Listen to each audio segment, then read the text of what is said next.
This is the Horse Radio Network. This is episode 879 of Horse Tip Daily. A different horse tip, a different equine topic, a different equestrian expert every day. Horse Tip Daily brings the world of equine knowledge to you, one day at a time.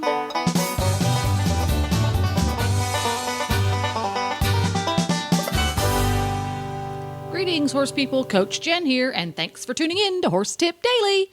Well, it's that time of year again when we crack open the blanket trunks like some time capsule filled with 1200 denier nylon.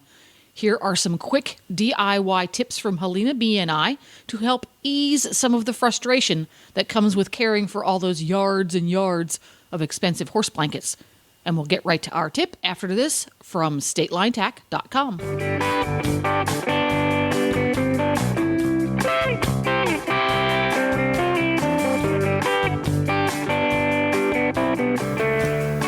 When the weather forecast calls for wind, rain, bone-chilling temperatures, or snow, look no further than statelinetack.com to make sure your barn time is warm, dry, and stylish. Statelinetack.com has jackets and vests that keep you warm and dry from afternoon hacks in New England to break of dawn schooling sessions in Wellington.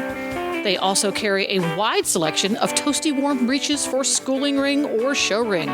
They even have waterproof breeches for those days when Mother Nature is at her worst. And StatelineTack.com knows there's nothing more satisfying than having warm, dry feet at the barn, so they have beautiful winter boots for showing, weather-busting paddock boots for on the horse or off, and lots of rubber boots for mucking about. Surf over to StatelineTack.com today and choose from your favorite brands like Ariat, Debonair, Dublin, Mountain Horse, Carrots, Tough Rider, and many, many more. StatelineTack.com.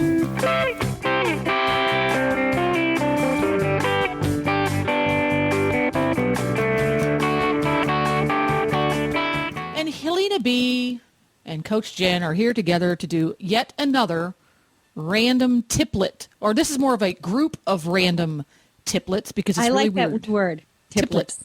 Yeah. I like making up our own words. Yeah, it's a tiplet. You know, one of my other favorite words is buzzle. Ooh, what's a buzzle? I don't know. I have to put something behind it, but I just like the word. Buzzle. So if there's something that you buzzle, it's like, I don't know. Buzzle is good. If you're listening out there and you can come up with a definition for buzzle, let's hear it. Post it on our Facebook page or send me an email at helena@horseradionetwork.com. I want to hear what you think the word buzzle should mean. How's that for a tangent? Can you say ATD? That just rolls off the tongue of buzzle. That can have so many meanings. That's fabulous. All right, so tiplets today is what you find on the Horse Radio Network shows that Coach Jen and Helena B are going to talk about. Tiplets. That's right. Here we go. And we're doing what? Blankets? Today there are blanket tiplets. One of the things that many, many, many horse caretakers and horse owners deal with is once you start blanketing in the winter, what do you do with the blankets when the horses aren't wearing them? What? Okay. Okay, you're using them. You can't very well put them back in the trunk because you're going to put them back on 4 hours or something. Right. You hang them on the door. You hang them on a piece of baler twine. You buy exceedingly expensive racks, things like that. But what tends to happen, especially with a turnout blanket, is they get they develop that armpit odor problem. Because they spend all of their time either on a horse, who is either sweaty or dirty or both, or rolled up in a ball and being slept on by a kitty. Yeah. Mm-hmm. Yes. And hopefully not peed on by that kitty. By a kitty. Or in the case of some barns, being perched on by various and sundry fowl. And one of the solutions we found worked so well for us many years ago when Glenn and I had our own farm, was to hang them up by the chest buckles. In other words, you just hang it up.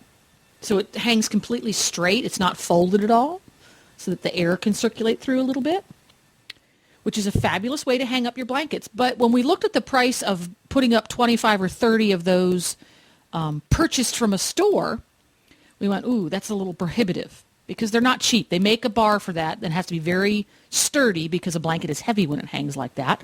Mm-hmm. Not going to work so good. So Uber hubby Glenn, the geek of Horse Radio Network fame, came up with this solution. You take a 2x4 and you get yourself about an 18 to 24 inch section of it. We used 18s. And you buy yourself an inexpensive T-hinge from the hardware store. A T-hinge is the one that the portion that screws to the door, or in this case 2x4, is triangular in shape. And the piece that attaches to the wall is rectangular.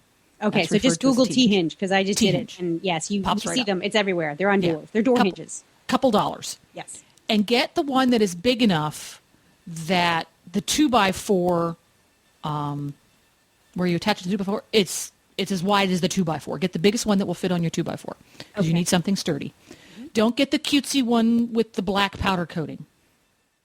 Get the galvanized one. Okay. The cutesy one with the black powder coating is not made of the same metal. It will not hold up. It'll bend. Voice of experience right there. Yeah.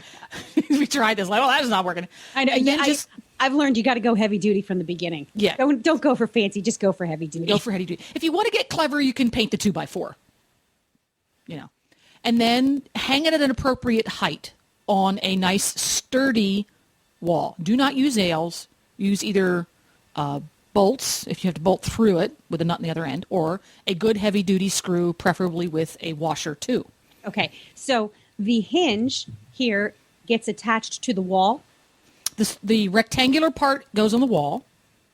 Yes. Okay. And the triangle part goes on the 2x4. On the 2x4. Okay. And which orientation does it go? Vertically, up and down, or left to right? Well, it goes left and right because it swings like a little door. And what works out really well here is you hang it up, you close the chest buckles on the blanket, you hang those chest buckles over the little bar, and when you're finished, you push them all flat so they are still hanging, but you can push them out of the way. They're not sticking straight out of the wall all the time. You pull it out, you hang it up, you push it back. Oh, I love it. I love it. Now, have you done this in your barn?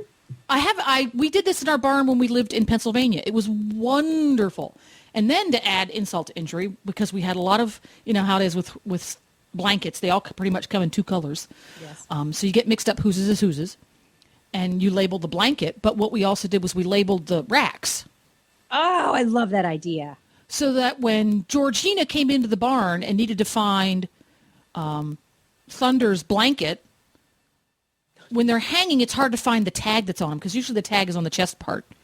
If, okay, right there it says Thunder on the end of that thingy. Right there's Thunder's, and I can find it more easily.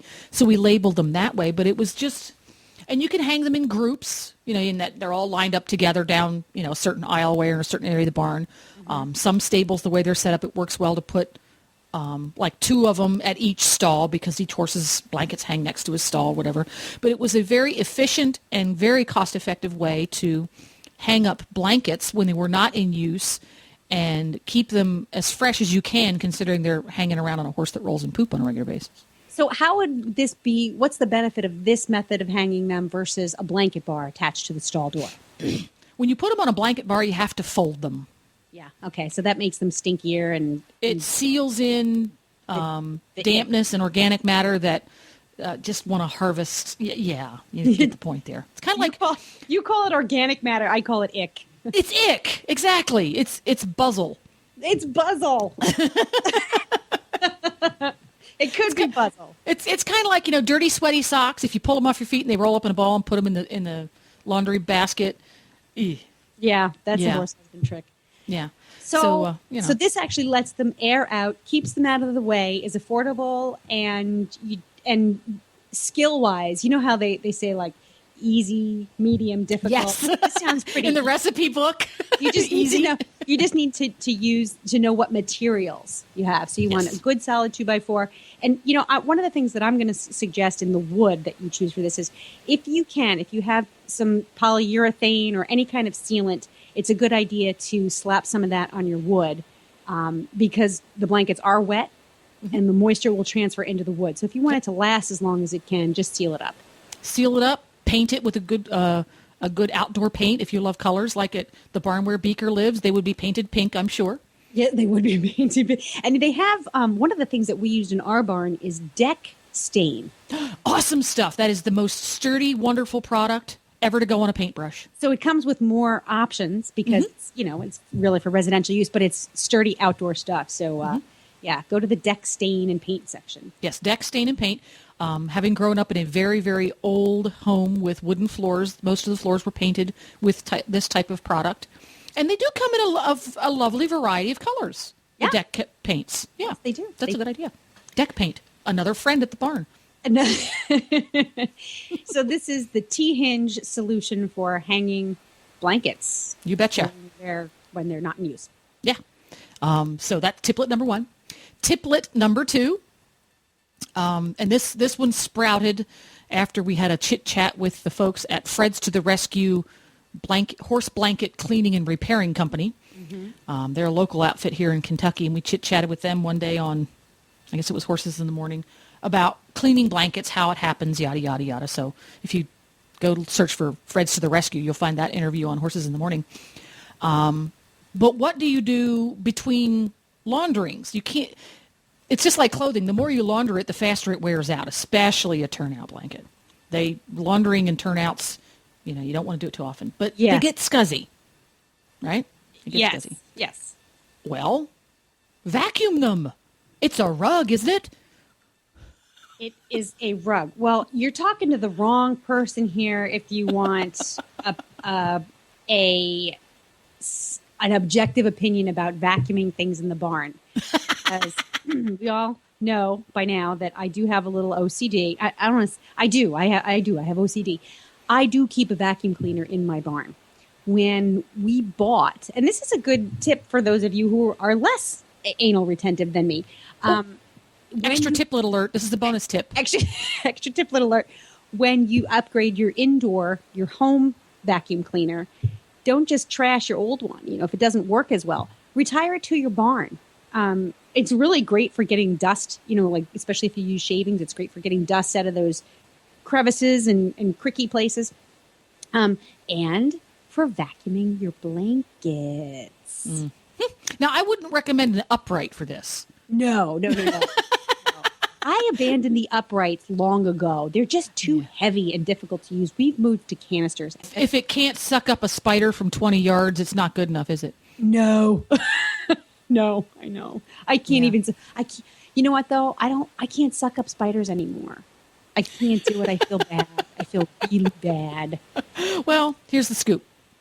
I suck up enough for both of us. Okay, that's fine. So it all evens out. All right. So where were we? What were we talking about? Vacuuming horse blankets. See, when the horse blankets, and you flip them over to the inside, you see the that kind of a gray shiny, which is the coat oil in there. It doesn't look dirty, but just like your carpet, there is a lot of dander in there that you don't see. So vacuum the inside, and when it's dry, vacuum the outside as well. But it's just as important to vacuum the inside. I mean, you're changing your sheets for your horse. So turn the little rascal inside out, and if you use the T-hinge hanger, you can do it while they're hanging up. Just whip out the old shop vac or the retired home vac that you keep in your barn and give it a quick once over every week or so, and it will help those blankets stay cleaner. It'll help your horse stay cleaner. And it's a really great way to extend the freshness level of your horse's blankets. Yeah, and it saves you money too, because then you don't have to launder them as much. Because really, I don't get overly concerned about the crud on the outside of the horse's blanket, but I do get concerned about the health of their skin because of that buildup of crud underneath it. The inside crud, yeah, right. The and you know what amazed me when we talked to Fred's to the Rescue? And I knew this previously, but it still amazes me. I don't know about laundering services around the rest of the world, but you pay, between $100 and $200 on average for a turnout blanket here in the United States. You think that's probably a good average? Yes. They charge $11.50 to clean your horse's blanket. Really? I mean, you can't do that at the laundromat. What do you mean? Now, I don't know. Is that a lot? Would you think? No, my gosh, that's cheap. When you go to the laundromat, and if you can sneak in when there's nobody around because they don't like you washing your horse's blankets in the laundromat machines, you're going to pay at least $6 here in Kentucky to use the machine once. And if you've got your average dirty turnout blanket, you need to run it through at least twice. Holy cow, $6 to do a load of laundry? Well, you can only put one turnout blanket in at a time. But wait, even if you were just washing underwear. Yeah, That's exactly. what it costs in a laundromat these days? Well, the top loaders are a little bit less. They'll be like $4 Still. here in Kentucky. Yeah. Holy cow. It's been a long time since I've had to go to a laundromat. Obviously. We used to have to do it, and oh my gosh, I hated it. I mean, the laundry would build up, but wow. That's what amazed me. And the nice part is, like I have spoken to other laundering services, and the laundering service will develop water temperature parameters and soap parameters specifically for the turnout blankets, because heat and soap are the enemy of waterproofing. Indeed. And if they're not just right, you will take your $265 Rambo blanket and in a heartbeat make it not waterproof if you don't do it properly. And I looked at the price and going, if you're paying even $15, hello? Yeah, I am the fan. I'm a fan of having your blankets professionally laundered. Do you guys have a professional laundering service up there where you are? We do. When I was way up north of Boston, there were several, and part of the reason why I used the service was whatever barn I was boarding in had it, and it's just convenient. But where I am now, it's a woman who this is her business.